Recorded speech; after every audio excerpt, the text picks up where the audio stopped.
Hello, everyone. Welcome back. Again, we are just Jossin, and I am one half of your co-host, Sabrina Hannon. And I'm the other co-host, Jasmine Heron. This week, we are going to be discussing homecoming and band candy. I'm so excited. Who doesn't love band candy? I know! And I have a fun fact if you're not Sarah Michelle Gellar about homecoming.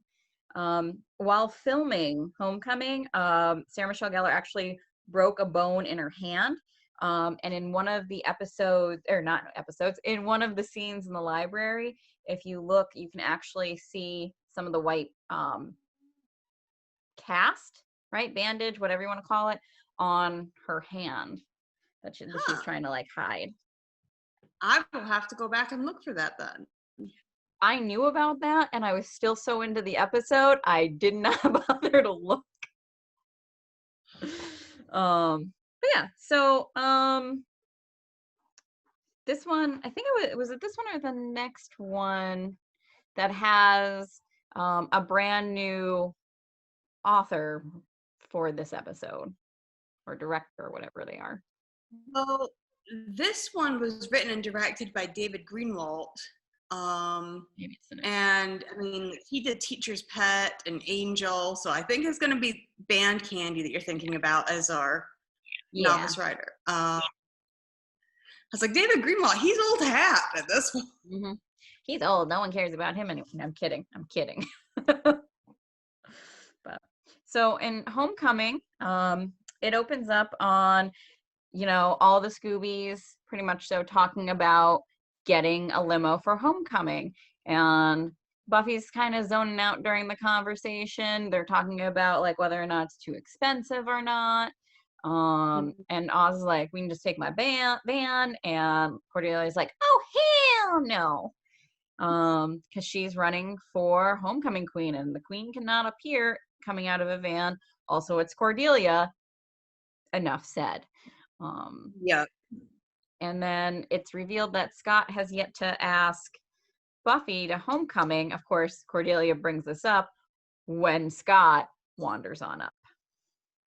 And we get a very awkward exchange between Buffy and Scott. It's like, I want to, if you want to. Yeah, no, if that's what like you want to do. Very bizarre. I don't question.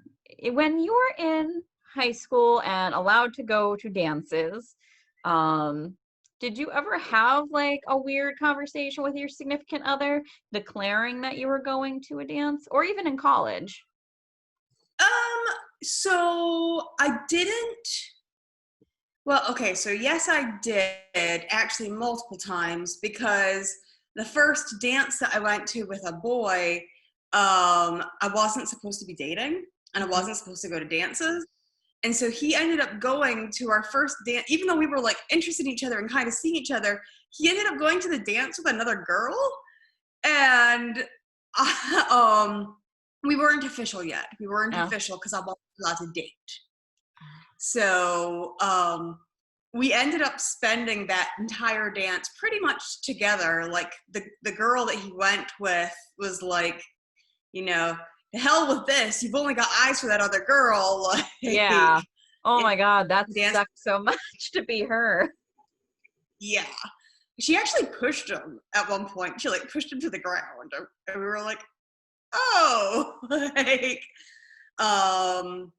and so that happened. And then future dances, I was officially allowed to go to dances and go on dates. So, you know, that was a battle that my parents and I had to have. Or like my mom wanted me to be able to, because she went to dances when she was, you know, a teenager, but my dad was more conservative. And so that was a thing, but we got it sorted. Then in my junior year, I wasn't dating anyone, but prom was coming up. And so I had some guy friends, and there was like this kind of awkward, which of the guy friends is going to ask Jasmine? And like, I knew that apparently like 4 of them had a discussion about who was going to ask me. Like, because I mean, at that point, like we were all friends, and it was nobody was dating anybody, but like it wasn't. Oh, we're going as a group of friends. You were supposed to have a date. Yeah. Yeah. Because of prom photos mainly, right?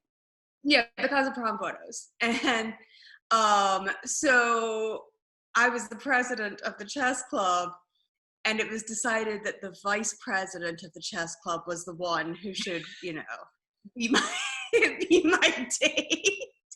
And all of this happened like without my knowledge. And so like I had thought to maybe ask one of the other guys, and he was like, I actually believe the vice president is supposed to be asking you later today.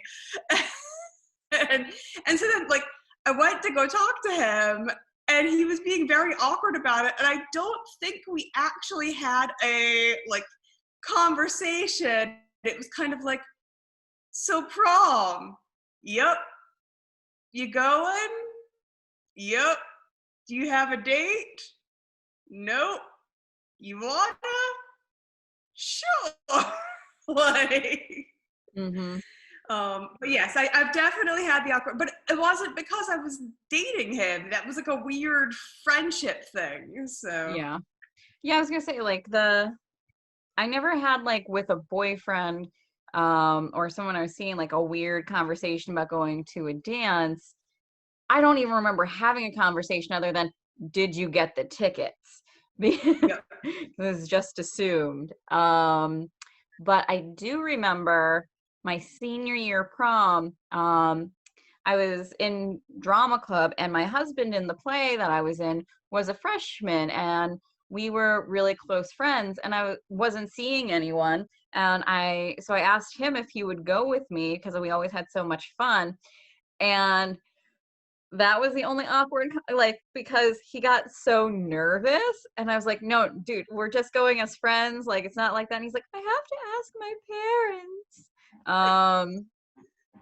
But he did end up being my date. And I still remember also during like the prom photos, you know how they have like the guy take and put his hands on like whoever is behind has to put their hands, not has to, but puts their hands on like a person in front of their hips. Well, when the photographer directed Greg to do this, he went, "Is this okay? Can I do that?" And I went, "Yes." He's a very, very nice young man. Yep. But yeah, never with a significant other was it like a and I never had the drama of someone knocking someone to the ground either, Jazz. You Yeah. home wrecker. But back into Buffy. But back into Buffy. So, I mean, you can tell that Buffy is very distracted, and it's obviously because she's thinking about Angel, Mm-hmm. and who has come back. And also, poor Scott, because like two of his best friends are dead. Yep. Buffy just seems completely checked out. He's like, do you want me to go get you a drink? And she's like, no, I'm tired. I'm gonna go. Like, she's just not very there. Yeah. And so, but Buffy then says she is going to be more present for Scott. She's like, I need to move on to Angel. And the very next day, Scott's like, we gotta break up. Yep. And when Buffy goes to see Angel, she also tells him like that she's not telling anyone that he is back. Like they wouldn't understand. I think Willow would.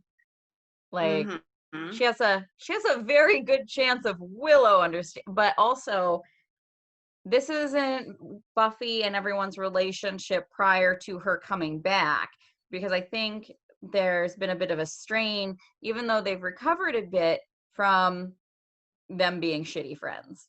Yeah. So then the next day after Buffy has that conversation, as you were saying, with Scott breaking up with her, not only do we see that, you know, Scott's like, yeah, no, like before we were dating, you seemed like this really cool chick that was like into everything, and now you're like just completely a space cadet. we find that Buffy's also being watched by this creepy van that is high tech and in the parking lot. Yep. I don't think that would fly now. Like, I don't think vans or cars in general are allowed just to be in schools. I guess it was across from the school, It but was right in the parking lot. maybe. But who knows? I mean, Oz has a van. Oz has a van. But they would also like, so for student parking, you generally have to put down like a license plate number or something so that they know. It seems that like Buffy school is pretty big, and so maybe they just had visitor parking. Maybe. It also seems to me that Buffy's school is very small. Since like they have like Little House on the Prairie style classes of people from different grades in different classes mixing together in one room. But that also, I think we talked about in that like the first season, like that it was bizarre. But at any rate, I laughed my little cackle laugh when the Swedes or the Germans, whatever they are, in the van start using a cell phone to do dial-up, and you hear that awful noise that haunts every millennial's dreams. Yeah. Just the late 90s dial-up noise. Okay, so then we meet Deputy Mayor Alan Finch. And this is our first time being in the mayor's office. And we meet the mayor. Yep, in the building. And he is reporting that the two German brothers are international terrorists. And he's telling this to the mayor, who is Richard Wilkins III. And like immediately we kind of get this vibe off of Mayor Wilkins, because he's like smelling the paper and then he's like, let me see your hands. And you can see that Alan is quite nervous to show his hands. And then the deputy's like, they could be cleaner. Like, let's talk about germs. And so it was Harry Groner who plays Mayor Wilkins. And he just does such a good job at bringing like the 1950s, like jovial sort of, and yet still so sinister. I made a note that he also could have played Ted. Yes. Like he very easily could have filled that role as well. It's kind of the same archetype. Different as we see, but like, and way more obsessed with cleanliness. Way more. He's very patriarchal. He's patriarchal. That's the but he says, okay, you know, let's keep an eye. Let me know if any more colorful characters come to town. And so then it's school day. It's picture school day, and we see everybody doing the exact, you know, Cordelia has her like glamour shot. Xander has his kind of like nerdy smirk. Willow starts off with a the cocked eyebrow. Willow starts off with a cute smile, but then the guy doesn't take the picture right away, and she like changes to a confused look, and that of course is what they give for her photo. Oz just deadpans all the way through. His expression does not change. It's very Oz face, yeah. And then, you know, they say, well, Buffy doesn't know that we're doing senior pictures. Someone needs to go tell her, and Cordelia volunteers that she will go tell Buffy about senior picture day that she'd missed. But then she's like walking in the door, and she gets distracted by two guys, and she like decides to go off and campaign instead of doing her duty to her friend. Meanwhile, Buffy is like pounding on, you know, the practice pads with Faith. And Faith is like, yeah, this is great. Like, you should get broken up with more often. Like, let's work out this aggression. And Faith is very open about the fact that she uses guys, that she is not looking for relationships or relationship drama. she just wants to pick up a guy, use him, and discard him. And Faith says, well, why don't Oh, sorry, go ahead. Faith says, like, why don't I go to the dance with you? Mm-hmm. Like, who needs these guys? We'll pick up a couple of hotties, we'll use them, we'll discard them. And Buffy's like, no, okay. Mm-hmm. But also, I feel kind of bad for Faith because Faith would not get to go to the dance otherwise. Mm-hmm. So I think actually Faith's attitude towards guys as a slayer is probably the healthier one between her and Buffy. Because I think Faith also realizes that with her lifestyle, relationships aren't really going to work out. You just have to look at Buffy at this point for that. Like, if someone becomes like Owen, he knew about it, was way too intrigued, that becomes a liability. Angel was a vampire. Have sex with him, his soul leaves. Scott, like, have to lie to him. He picks up on something is off. Again, problem. Also, I will say, oh, go ahead. Oh no, because I was moving on to the male Buffy. I was saying, I feel like with, she doesn't let people in. She doesn't really let people into the real dangers. The ones who know are, Xander and Willow and Oz and Cordelia, and they know and they manage just fine with knowing.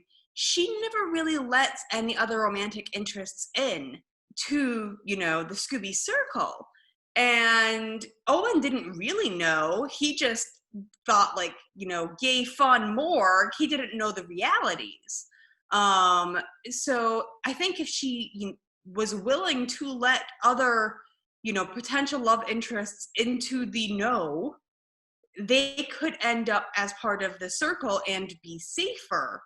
But she doesn't. She makes those choices to keep them out and then also to only pick from the supernatural.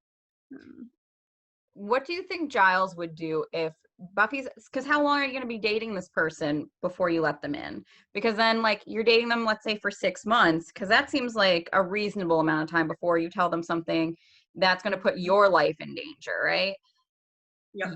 They're going to be pissed then that you've been lying to them possibly for 6 months.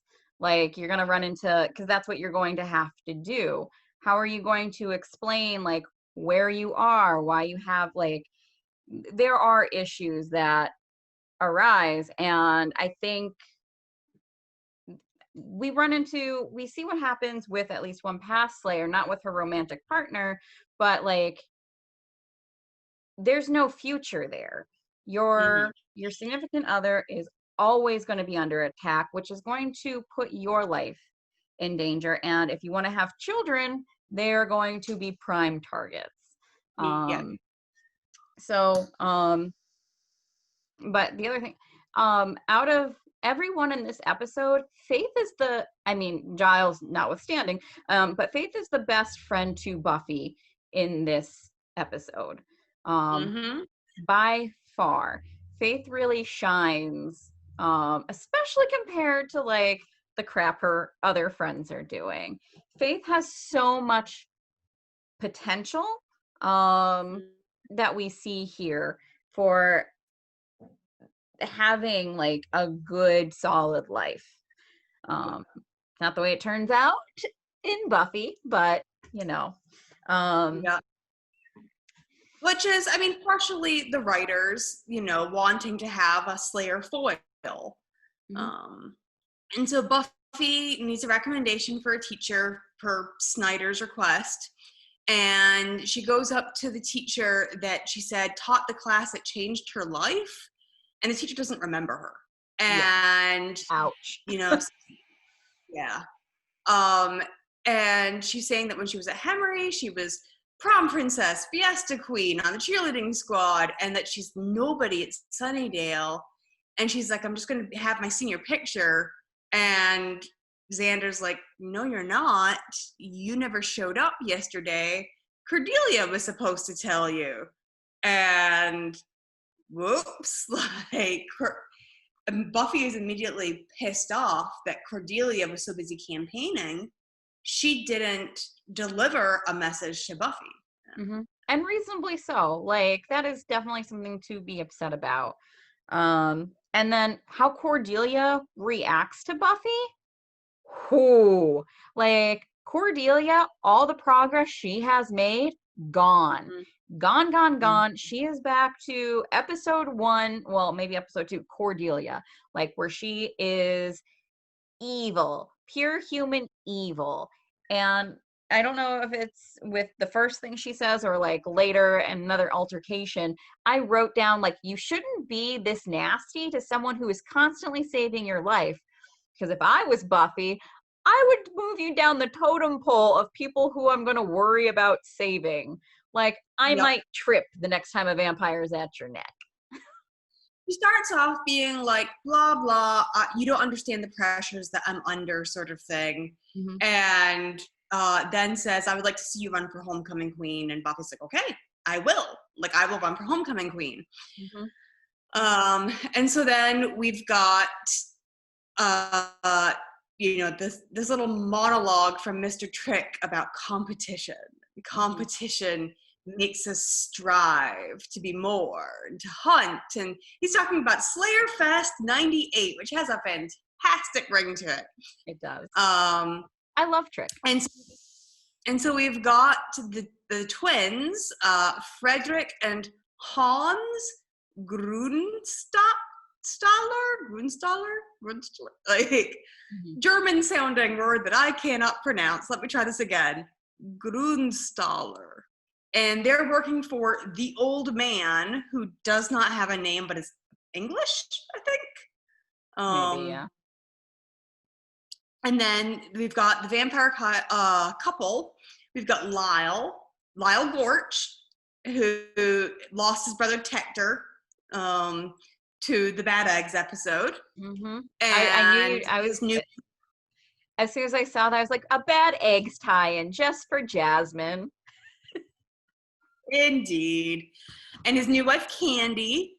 And then a demon who looks like a stegosaurus mated with a lemon. Yeah. And like, he does have a pretty cool power. Like, he would be a pretty cool X-Men, right? Like, where later on we see the like fins, basically, like sharpened fins or fossils, basically, that flop out of his arms into his hands that he throws. That's a pretty cool demon power, I will say. And he's Kulak of the Mikot clan. And then a guy named Frawley, who apparently is like a trapper or hunter or something, like covered in furs. Yeah. Probably werewolf. And so they're all getting together to, do Slayer Fest 98 and paying money to take part in this. Mm-hmm. And so then we flash to Xander and Willow, and they're trying on their formal wear in Willow's bedroom, and we get this new song, this new like Xander and Willow song, as they get into their formal wear. And at first Xander's like, oh, Willow nice, and then she comes out in the dress, and he's wearing the tux. And there's this like awkward sexual tension moment. And then she says she doesn't know if she can dance. So they try dancing together, and sexual tensions build, and they kiss, and they freak out, and they call it a fluke. And it's not just like a kiss. It is an extended period of time kiss. Like 1 Mississippi, 2 Mississippi, 3 Mississippi, almost 4 Mississippi. Like where you're like, guys? And I love that they blame the clothes. Yes. Like that's what they blame. So they both run to rip off their clothes separately, not together. Yep. Oh. And so then we go to next day, and you can see like Xander and Willow are looking very awkward. And then Oz is there as well. And Buffy is like, talking about how she's going to need their help to take on Cordelia, and they're getting even more awkward. And then, Buffy's like, I need a database, and Oz, I need the musician nation, the arts nation, and like Xander, I need your help getting off flyers and stuff like that. And then Cordelia walks in, and Buffy's like, oh, I hope this doesn't make it awkward. And she's like, no, not awkward at all. And then she's like, got my database, and it turns out that all of them had already agreed to help Cordelia, and especially Willow and, I mean, Xander's understandable, but yeah, Xander's understandable.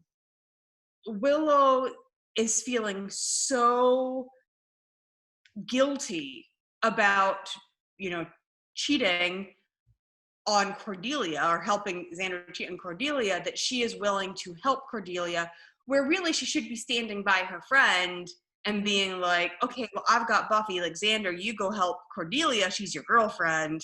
Yeah. And also, like, so yes, I think it's definitely like she's feeling guilty.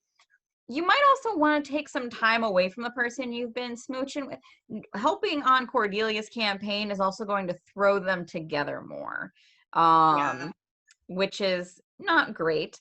But yeah, Willow, because Cordelia's not even being nice to them, which, I mean, apparently that's what Xander's into. But Willow and Oz, like, I wonder if, like, off screen, I was like, really, you want to help Cordelia? All right, like, I'll go along with you, but shouldn't we be helping your best friend?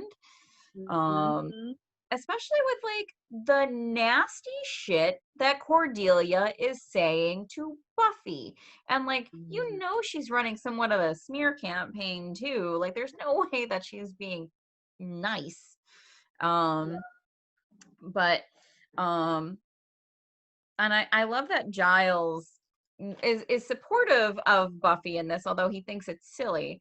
And the only reason we really know that he's supportive about it is later on. He said he goes to homecoming to see Buffy be coronated, which I was just like,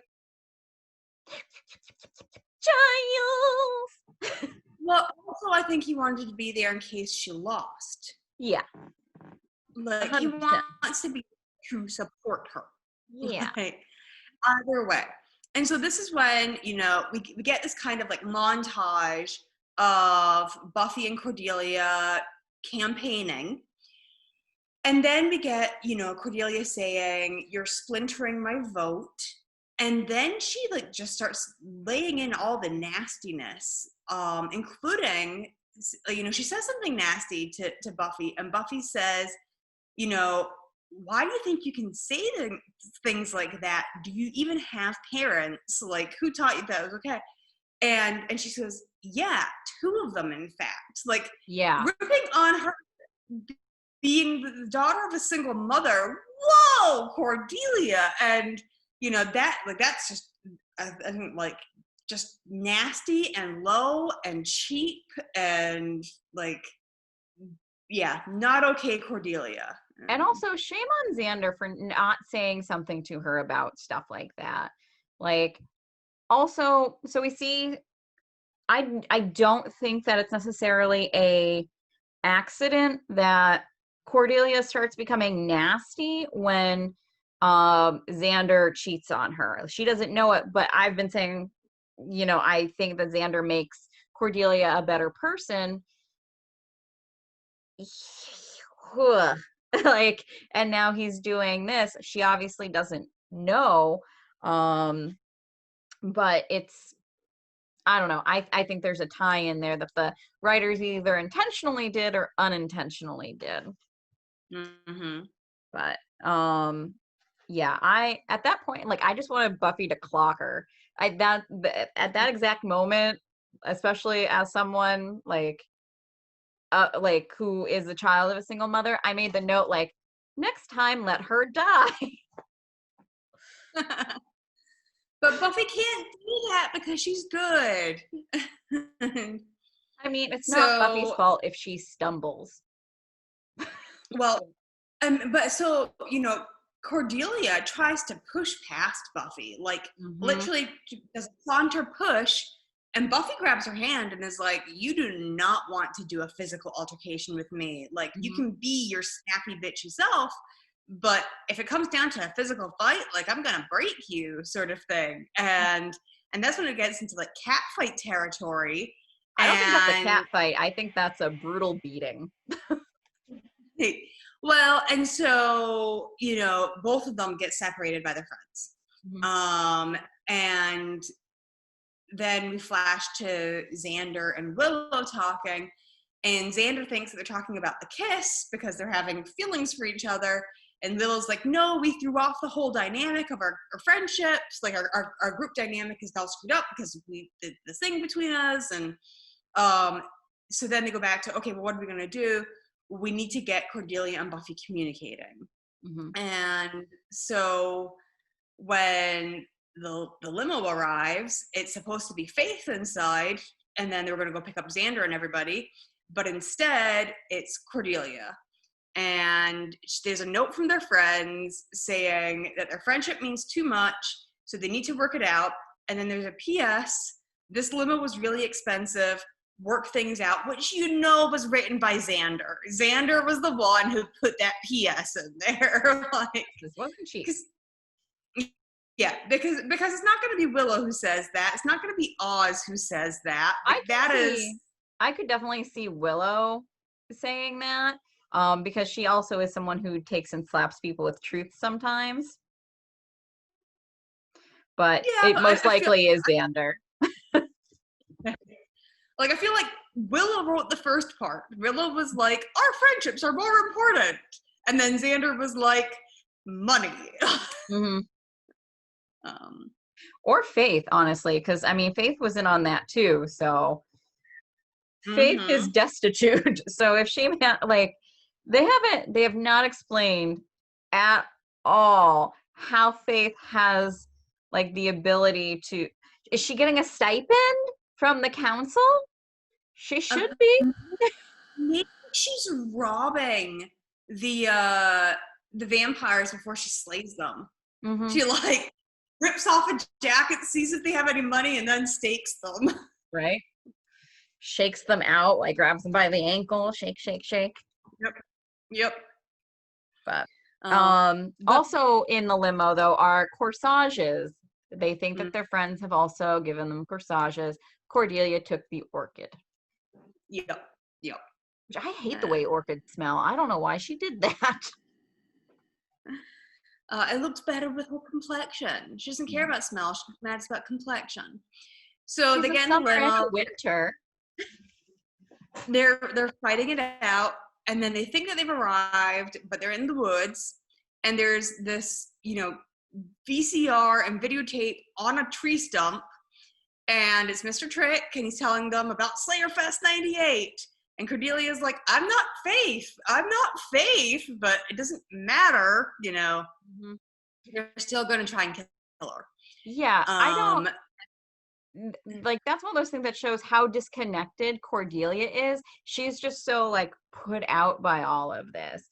As I said, she is right back to season 1, episode 1 and 2 Cordelia. Because Cordelia, like, 3 episodes ago would have been like, oh, they're probably just going to try and kill me too. Let's run and get out of here. But no. So Cordelia doesn't really get the idea until they shoot the television with the VHS player. Yep. So then we go to the dance. Xander and Willow are like grooving to Oz's band, which is Dingoes Ate My Baby, with Dylan singing.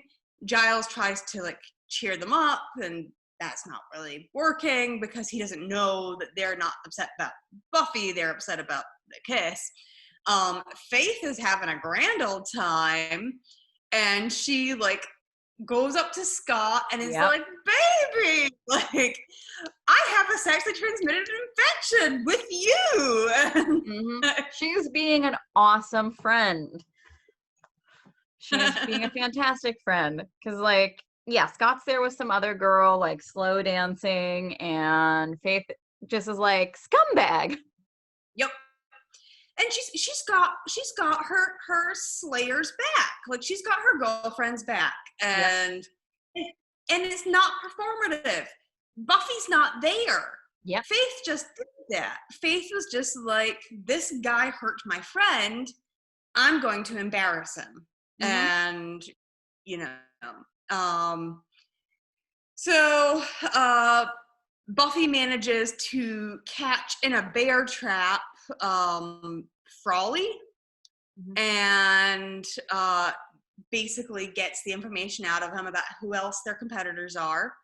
And I'm sorry, and then the demon that would be a good X-Men comes by, and he's like, "Fa-choo!" and throwing his skin fossil knives from himself, and the Cordelia and Buffy take off, and they make it to a cabin in the woods that is just there and very run down, and barricade themselves in there.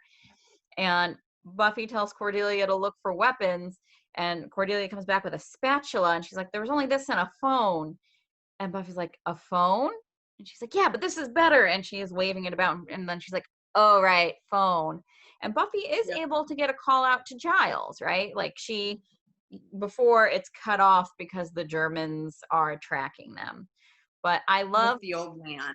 If I was designing a Cordelia action figure, I would give her a spatula after this, because she really sells the crap out of that spatula and gets all of whatever they paid in the props department for that spatula, worth it.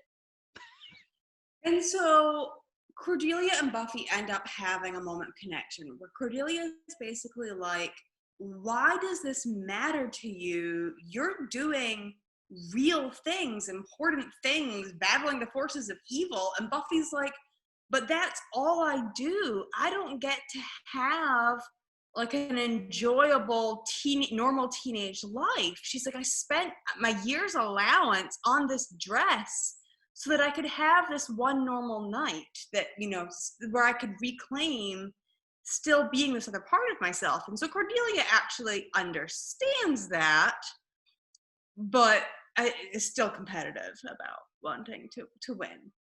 But she does mention that she loves Xander because he grows on you like a chia pet. Yep. Yes. And everyone at home, when she says that, is just like, oh, Yep. Cordelia. Yep. And so with go ahead. Kulak of the Miquat clan shows back up. Kumquat. Yeah. Kulak of the Miquat clan. Kumquat. Kumquat shows up, and then the Germans shoot a rocket launcher through, or like a bomb or something, through the windows, and Kumquat and Buffy see it land between them, and they get up, and Buffy grabs Cordelia and jumps through a window, and the demon tries to jump through the other window, except that it's barricaded, and so he bounces off of it, and he lands right next to the bomb, or the grenade again. I guess it was a grenade. Yeah. And blows up in the cabin. It was a great campy moment, like when he lands there. Yep. Aww. So we now have, the one guy's in a bear trap. Kumquat has exploded. So we have the Germans, and we haven't seen the vampire. So we now flash to the library. Not quite. I was going to say I almost said Jasmine got the message. Giles gets the message. But first, Mr. Trick goes to answer the door and gets dragged away by two police officers. And he is saying, does anybody have a warrant here? Like, he's playing up, I'm just a man. I'm just a black man being arrested by two officers with no warrant. And this fits in America today. And I was so sad when I was just like, yep, this could happen today. Yep, Yep. just show up. And, although they probably would have come in guns Blazing. a-blazing, Yeah. American today. But They were looking to so take him alive, though. then we get to Giles being knocked unconscious. He's listen to the voice, realize something's happened. But then we see him unconscious because the Gorches, the married Gorch couple, know that Buffy is going to come defend her watcher. Mm-hmm. So, yeah. Which is, I'm surprised Lyle actually had a plan. Like, yep. Yeah. He wasn't, I guess, the dumb one completely. yep. So, so Buffy and Faith do make their way through the woods. They're making their way towards the library. The vampire was completely correct. That's where she's going. So they get into the library. They have, like, you know, some dirt and whatnot on them. And they come face to face with the vamps. Buffy starts fighting the wife, and she slays her with the spatula. Yep. Fantastic. I wouldn't think that a spatula would have a wooden handle, but it's from a cabin in the woods, so who knows? But Lyle goes ape after this and knocks Buffy out. And Cordelia gives this fantastic speech at this moment. She just summons all of her Queen Cordelia self as just like, because they don't realize that she's not a slayer. And he gives him the speech about, like, when it comes down to it, Buffy's just the runner-up. What do you think's going to do if you make me mad? And he scampers off. And, like, Giles is coming to at this moment, as is Buffy. And as they're sitting down, and Giles makes some comment like, oh, nice corsages or something like that. And it's like, oh, they were in the limos. He's like, huh, funny. I don't remember them saying anything about that. And that's when Buffy realizes that's how they've been tracking them. Yep. So she gets she wants some wet toilet paper. Wants some wet toilet paper. But she does. Like, she separates the two brothers. One goes after her, one of them. And then she uses the trackers to basically, like, you know, get them to target each other. And they end up killing each other. And meanwhile, old man thinks that he's won Slayer Fest. He's like, I did it, I won. And then we see the policeman bringing Mr. Trick to the mayor. And the mayor, like, starts off by saying, you know, like, I know that you're not a man. And he says, you know, because Trick says the clothes make the man with his fun suit. Yeah. He says, you're not a man. And then Mr. Trick basically says, you know, if you're telling me that I don't fit into your nice, read white neighborhood, that got old before I turned into a vampire. Like, yeah. I love over Trick. that. Yeah. And but no, the mayor's like, actually, I want to bring you onto my team. You were very innovative. I really appreciated it.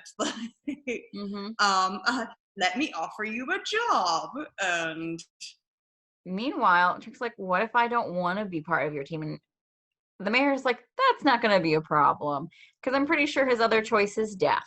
So at that point, we boop back over to the announcement for Homecoming Queen. And for whatever reason, what's his face from the Dingoes is announcing it, like, not Snyder. But you would think like Snyder or like an officiant would, because they would be up for Homecoming King, like anyone on that stage. Didn't Dylan graduate the previous year? Oz would be up for Homecoming King. I think they were just playing the gig, and they were like, okay, whoever, like, if it was a DJ, the DJ would have been the announcer or something. But But maybe. But anyways, Dylan is the one who's reading it off, and Buffy and Cordelia show up all bedraggled and muddy, and like, what the hell did you guys do to each other? Yep. And then here for the first time ever, by the way, I keep saying Dylan, it's Devin, isn't it? Oh. Is it I think Devin so. or is it? I think it's Devin. He's like, we've got a tie for the first time ever. And like Buffy and Cordelia are like, oh, a tie, both of us? But nope, it wasn't either of them. It was Michelle Blake and Holly Carlson, who, you know, are making their emotional speeches, and Buffy and Cordelia are just like, F it. Like, I swear I wasn't going to cry. Yep. But this is our first introduction to Mayor Wilkins, who is our big bad. He is this season's big bad. And we've heard so much about him. I'm sorry, what? We've heard so much about him in other episodes, like Snyder. From season 2. Yeah, Snyder's been bringing him up a lot and like is afraid of him. And, you know, it was also a nice little tie-in that they do with Lyle Gorch there. It was this is definitely an arc episode because so much important stuff happens here. Trick coming on to the mayor's team, us meeting the mayor, like stuff like that, like big moments. I mean, also getting rid of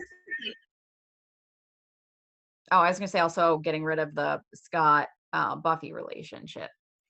Yeah, because this is the last time we really see Scott. But I was gonna say, like, the mayor says, this is a big year for me. And, you know, it's like election year? No, it's not election year, it's something else. So we've been alluding to this build-up. Which brings us to band candy. Woo, woo, woo, woo, woo, woo. Everyone's favorite.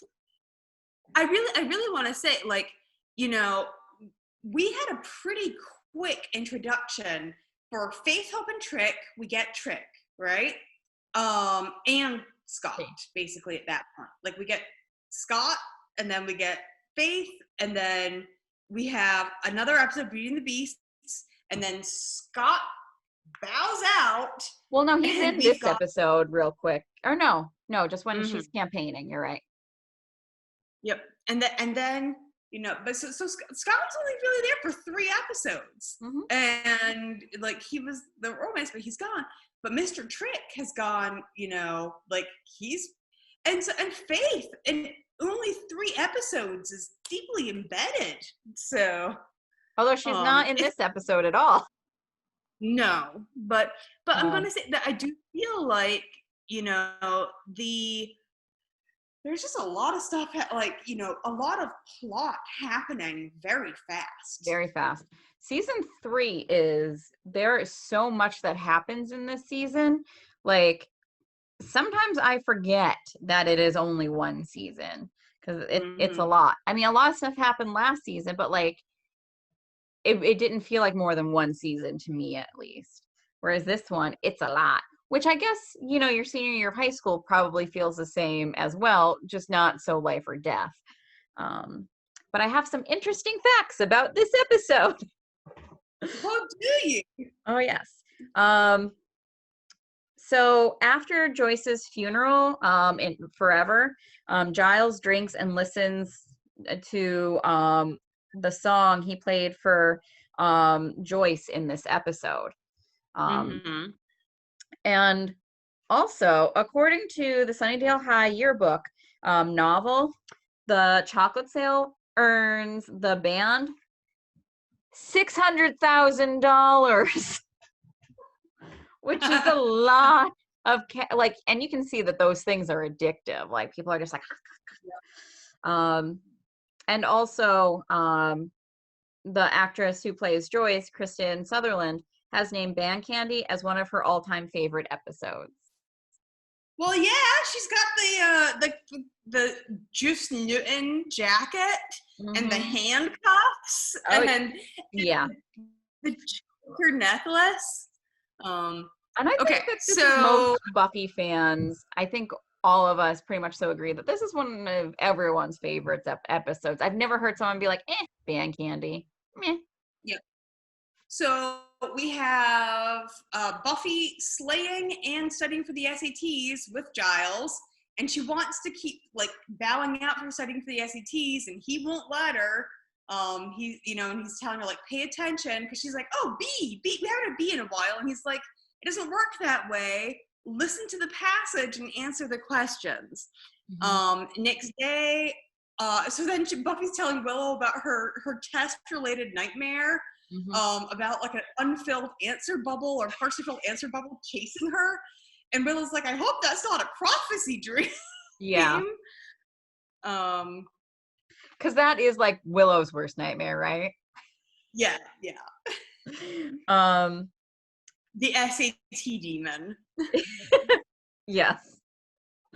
And at the mayor's office, Trick is there, and the mayor is explaining, like, I have something big. I need you to do this for me. I keep my campaign promises.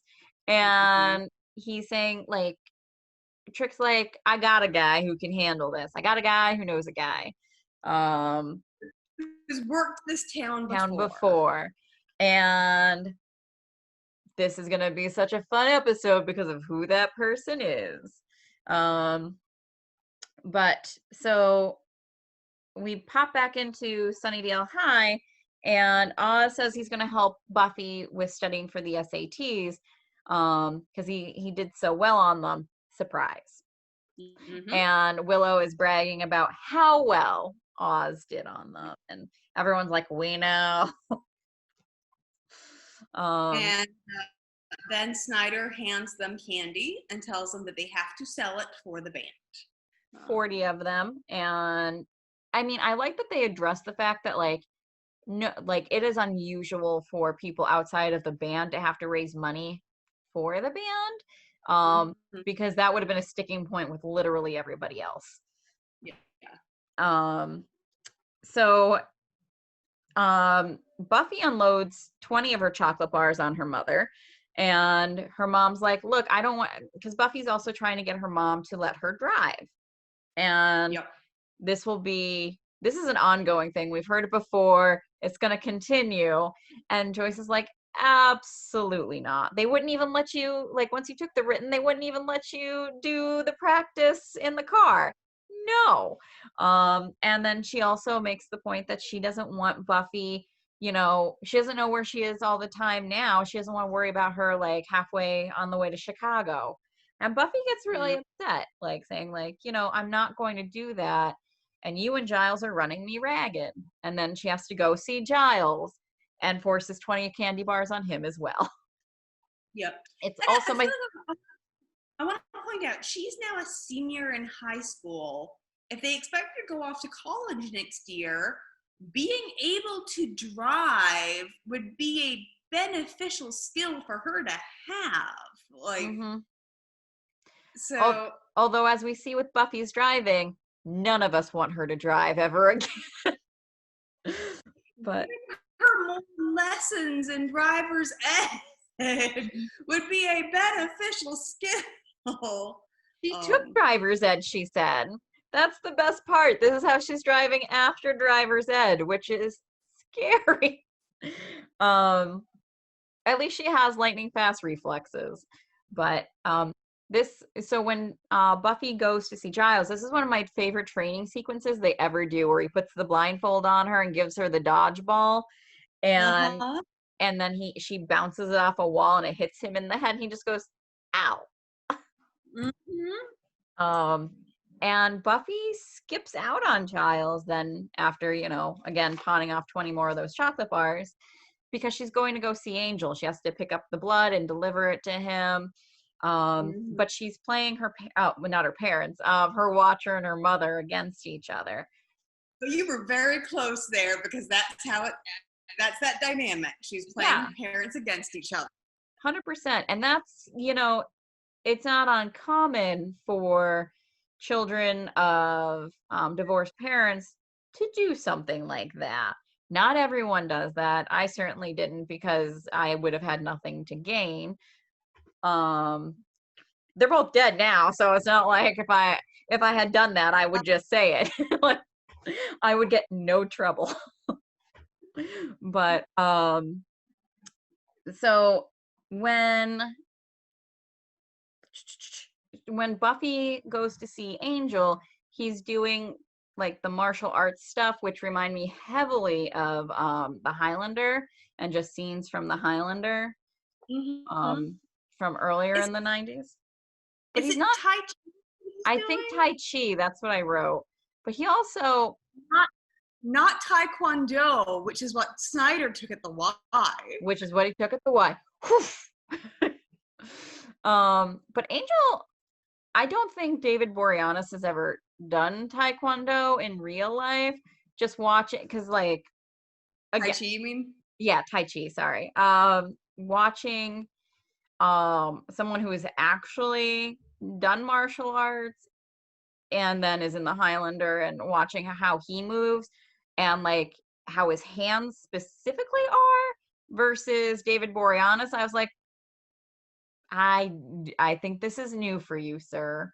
But But I love, he's supposed to be weak. He's supposed to be weak. true, And losing. and I love how Buffy's like, I didn't know you could do that.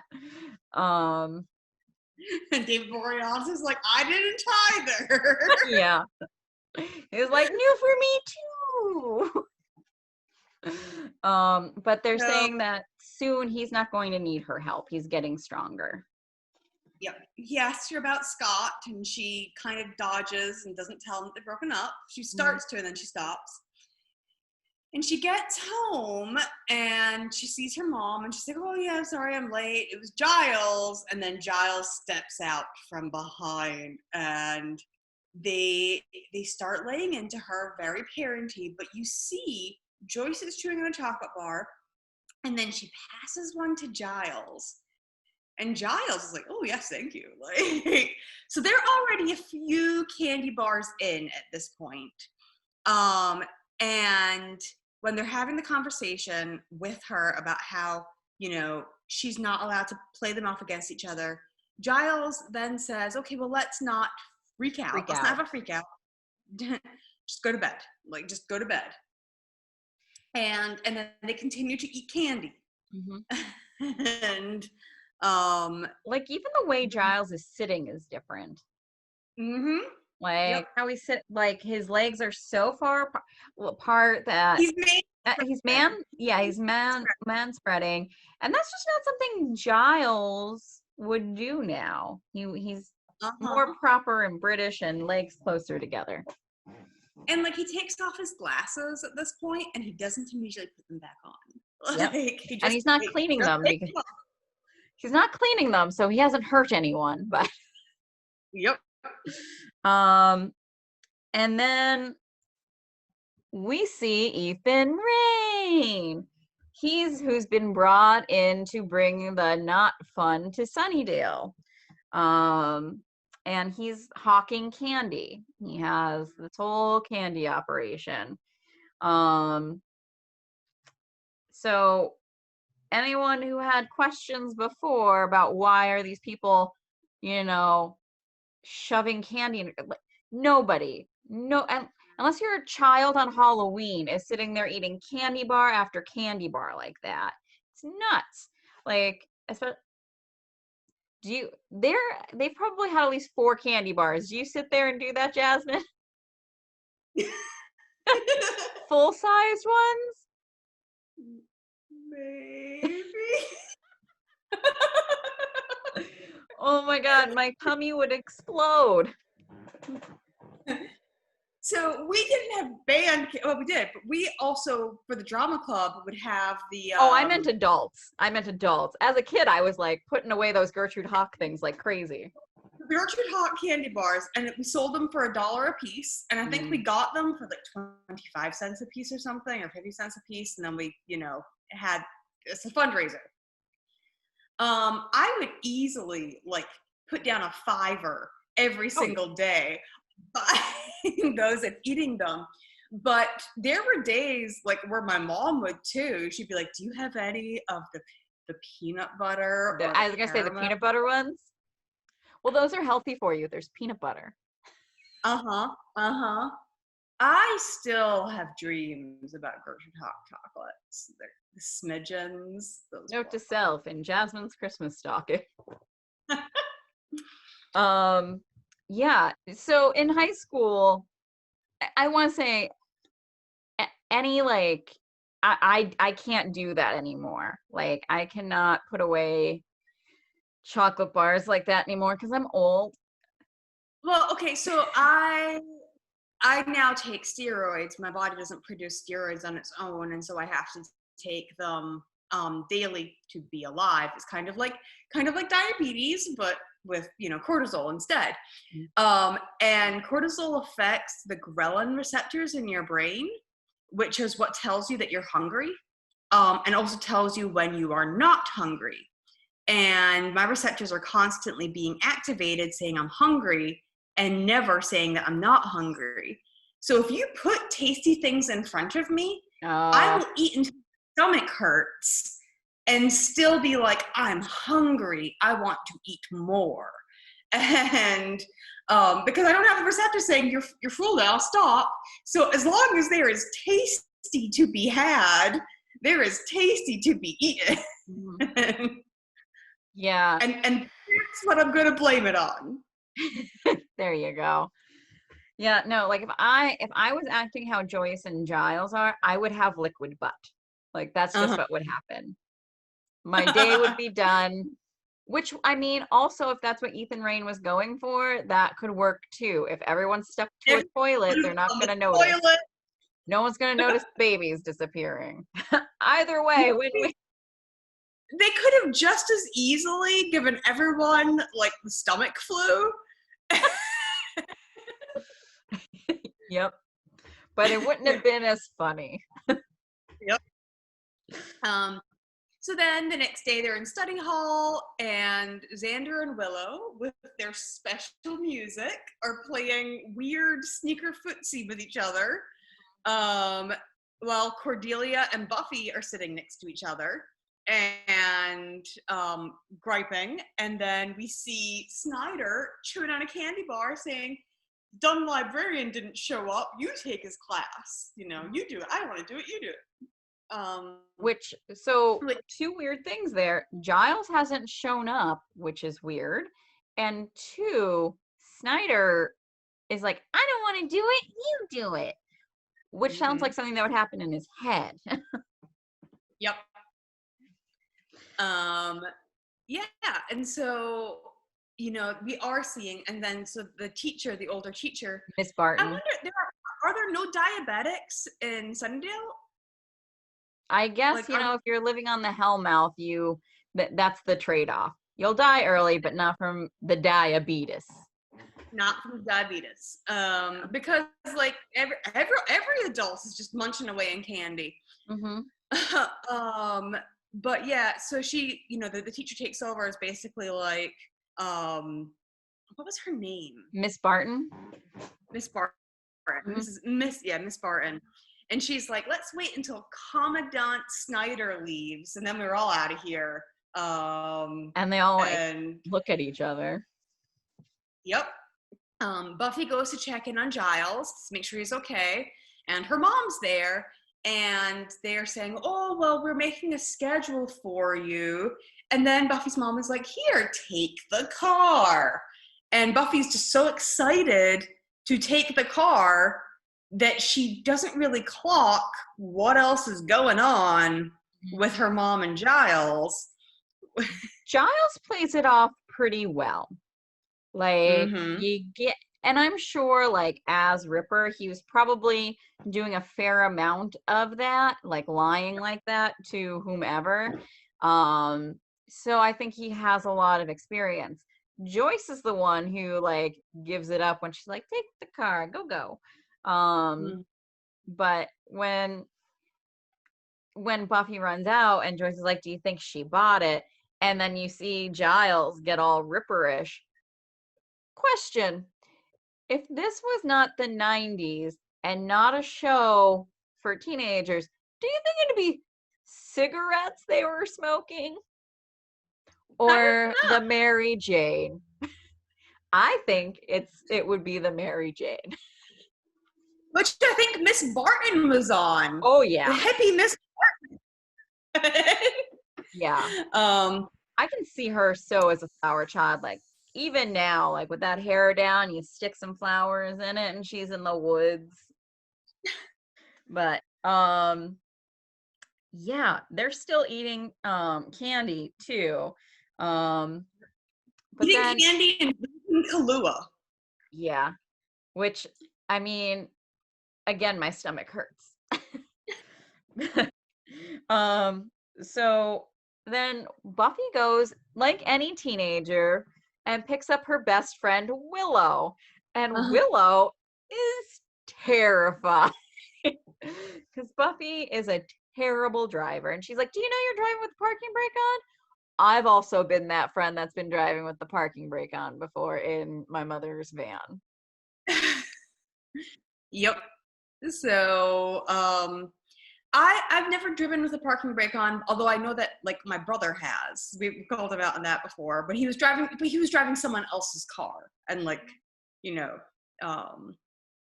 so we I never put the ruined that parking brake, Yep. and I We never lied. put the parking brake on in our garage because we were kind of like, it was flat. But we had a lot of friends who would do street parking, and if you're parking on an incline, you have to have your parking brake on. So, yeah, that was a thing. But they go to the Bronze, and there are a lot of old people at the Bronze. Yeah. But Joyce asks Giles if they should go to the Bronze, and he's like, "Nah, that place is dead." And that's when we flash to the Bronze. And Miss Barton is there, and she's like, "Willow, that's a tree. You're a tree." Hey, which is why I think she's stoned. Yeah. Yep. And she's not the only one that's acting like she's stoned, but like there's red Solo cups aplenty. My favorite is when Buffy's like, "Is there a doctor?" And Will's like, "I think that's my doctor. He's usually wearing a shirt." Yep. Although Devin is excited by how much the old people seem to like their music. Yeah, they're really into them, and I'm sure Oz is like, "Is this us or is this the Hellmouth?" But Snyder shows up. He immediately latches on to Buffy and Willow. Like, he's like, "Yay, yay, friends," which is interesting to me. I wonder if one of the reasons he is so hateful towards Buffy as an adult is because he was the outsider who wanted friends and wanted to be part of the group. And so he sees Buffy having friends and feels excluded. Like, I think stuff like that, and like he also knows that she's the Slayer. And I think he's basically supposed to hate her because of the mayor. But he hates her so much that like it's there has to be more to it than that. So I would think that you're correct. He has personal feelings against Xander and Willow and like the group. He has issues with the group, and I think it's because he was an outsider who couldn't fit in, who wanted to fit in. And like, and the Scoobies are a band of misfits. And so to be the person, he's the Jonathan. Yeah. He was the Jonathan, and he was even rejected by the misfits. And he is resentful of that. So they seem to realize that something is happening because they notice everybody's eating band candy. And they're like, "Okay, well, we need to get to Giles. Giles is with their mom." And Oz is like, "Well, it shouldn't be a big deal. You know, Giles is still Giles, right?" And they're like, "Nope." And but Snyder's following them. He gets in the car too, and Buffy's like, "Okay, we gotta take him with." And that, which is when Snyder he says, "Buffy, you drive." Or is he Summers? Summers, you drive like a spaz. Which in the United States at that time was just, you know, almost like a pseudonym for klutz. But over in the UK, they actually had some issues with it because spaz is a derogatory term meaning spastic, which they specifically use to describe a disabled person who most likely had cerebral palsy. And people would oftentimes conflate having cerebral palsy and having motor disorders with being mentally deficient. And so it was just very, very rude.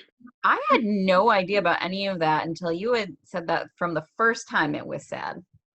And I don't know if I'm alone in that. Like, it fell out of popular vernacular, but we were at such an age where I don't think, or at least I was, it never really came up as to why. To me, it was always just one of those things like tubular, that, went the way of how slang goes. Yep. This is when I find out that tubular is a slur as well. Okay, this is completely. Have you heard the saying, "Pull the other one, it has bells on it"? No. I've heard like pull the other one as in like pull my other leg. They're not talking about legs, are they? Well, no, I think they are, and I think the bells are testicles. So I've heard pull the other one, it has bells on it. Like, and I was like, why would it have bells? And I'm like, because you're talking about legs. And so it was literally just last night that I was like, are the bells testicles? Can they say pull my other leg? Yeah, I think we've both just figured out that they're not talking about pulling an actual leg. And I'm sure pull the other one is just pull the other one and has bells on it is the shortened version of it, because that's a mouthful to say. But yeah, so I oftentimes will use phrases and never really think about how those phrases came to be or what they originally meant. And then every once in a while, something will dawn on me. I'll be like, wait. And then I go to the internet. Oh, that's a dangerous game to play. Yep. All right, so back to Buffy. They are, there's been a car accident. Buffy gets T-boned. It's fine. Buffy gets T-boned. Mr. Trick is checking up on Ethan Rain. Randomly calls out someone for sampling the product and kills them gruesomely. And Ethan's like, well, how did you know? And he's like, I didn't, but now I know no one else will. So that shows Trick's, managerial style. Yeah, I mean, while it's smart, it's also cruel and unusual. Joyce and Giles are out and about, and Joyce sees a jacket that she wants, and Giles smashes the window to get it for her. And a police officer shows up who has also been eating candy, and has a gun. Giles, has a gun, but Giles beats him unconscious, very Ripper style. Like we see the Ripper attack, and then he steals his gun and his handcuffs and his cruiser, and he and Joyce start macking it on the hood of the car. And we find out later all they do on the hood of that car.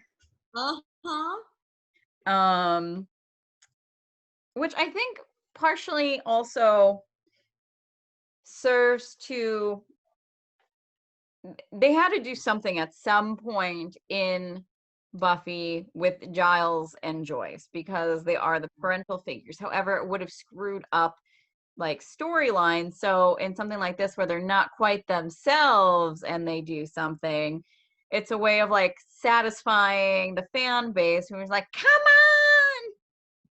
on. Yep. And Snyder and Buffy are going to the factory where the candy came from Mhm. Oz and Willow are going to look up information on cursed candy / second childhoods. Yes.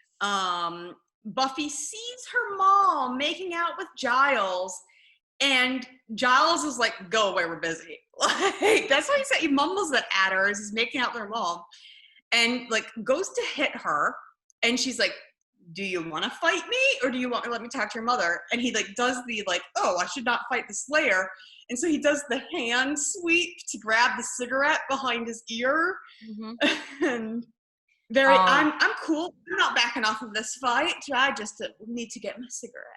and And throughout this entire episode, I have to say, because like we see like people are like rioting at the candy factory, like taking some, and there's people fighting in the streets, and like there's a mailman just reading people's mail and like going.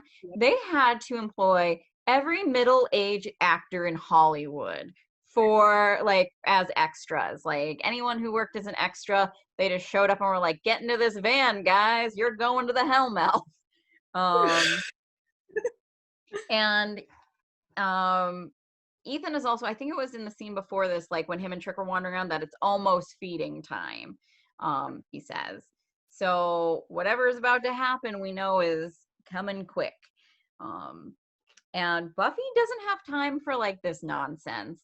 And she tells her mom to go home and Giles to go with her. And neither one of them are listening to her. And she has just to make candy. yeah, so she has to make her way up through all of these people um and fight her way there, and then she winds up having to pull Joyce up, and Ripper won't be left by himself, and neither will Snyder, so she has a trail now of adult infants. Uh-huh. And so she sees Ethan Rain. Ethan kind of gives the like, "Oh, hey, move fast. You might want to hurry," on the phone to whoever he's with. He runs away. We have another moment where Buffy's supposed to be using her senses, and Mhm. she does. So she's using her senses to listen because she can't see Ethan Rain, and she smashes through a box and she pulls him out.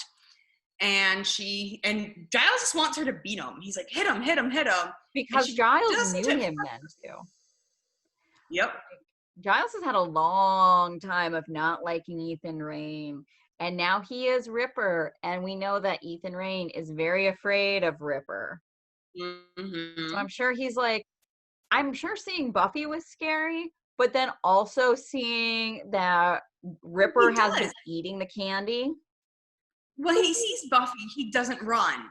When he sees Ripper, he goes poof, and meeps out of there. Mhm. Um, Buffy just wants some information from him. Ripper wants to just beat him for fun. yep.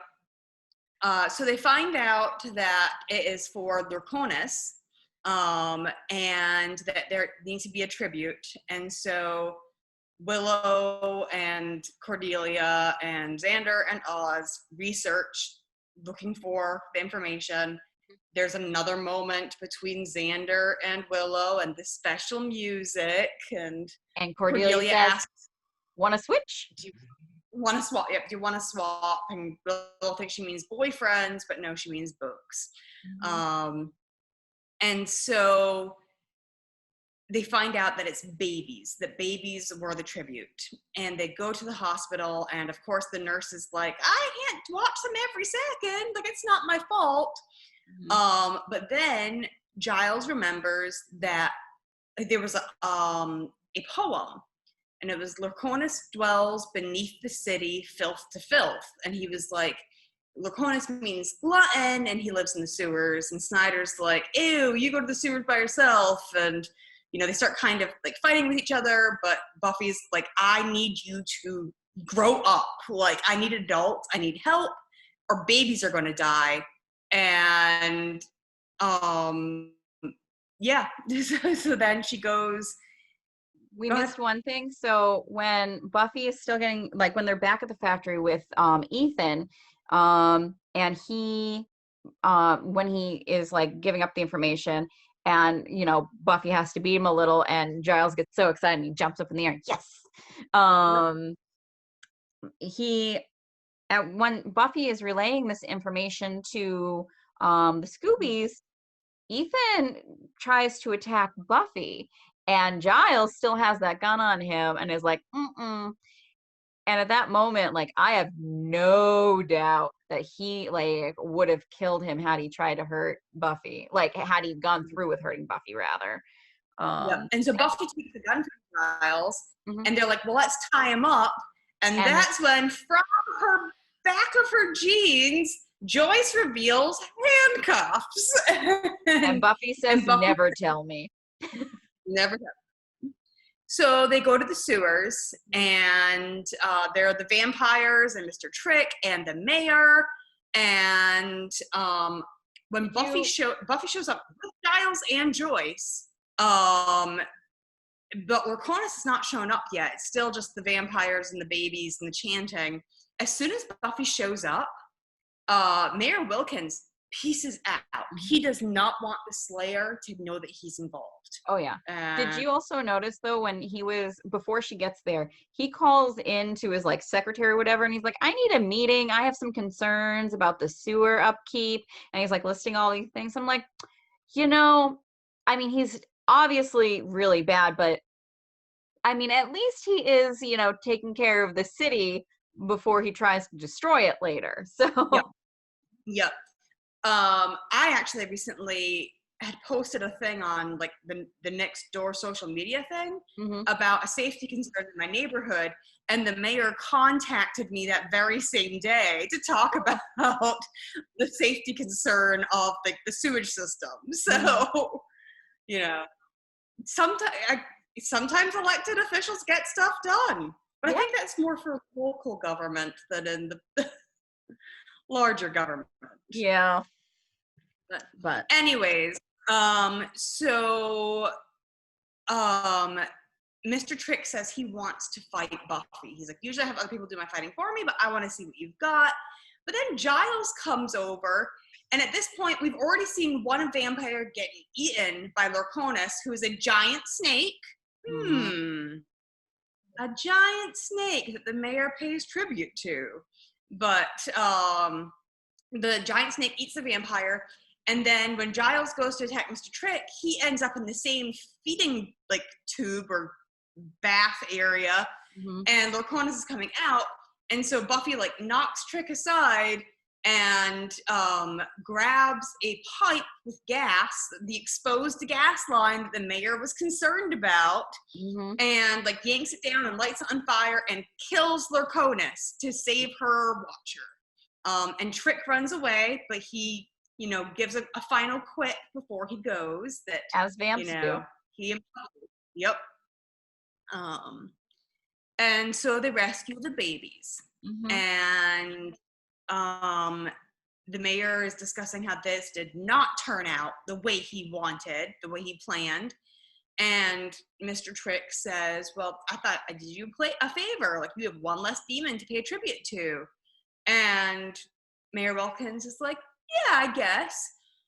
Don't do me any more favors. Like, he does not like taking loopholes. Mayor Wilkins likes things done orderly.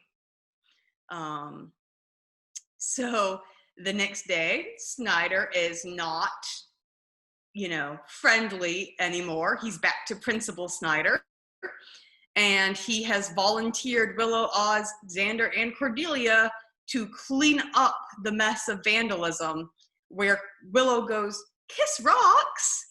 Who would want to kiss rocks? And she's like, oh. And I love that, like, Snyder is just like, of course. Like, he's not fazed at all by what Willow said. And I'm sure Oz is just like, oh. Yep. And then Buffy is talking about how, she felt so alone and nothing made sense. And you think she's talking about the evil band candy night, but she's talking about the SATs. And, she says that maybe she'll die before going to college. And, one can hope. Yep. So then they meet up with Joyce. She's saying this to Giles. Yep. They meet up with Joyce, and Joyce says that she's letting Buffy pay off the broken car in the installment plan because, forces of evil and all that. And you know, Buffy saved babies. Buffy recently saved babies. So, and Buffy's like, at least I got to the two of you before you did anything. And there's awkwardness and awkwardness and awkwardness, and then they turn at the same time and exit the scene. No eye contact, no nothing. Yep. Yep. So, but the repercussions of ban candy will stay around for a long, long time. Oh, Multiple yeah. And then next week we're gonna have Revelations and Lover's Walk. And in theory, after we discuss that episode, I will shut up about it. But I make no promises, listeners. I make none. Well, I'm very excited for next week.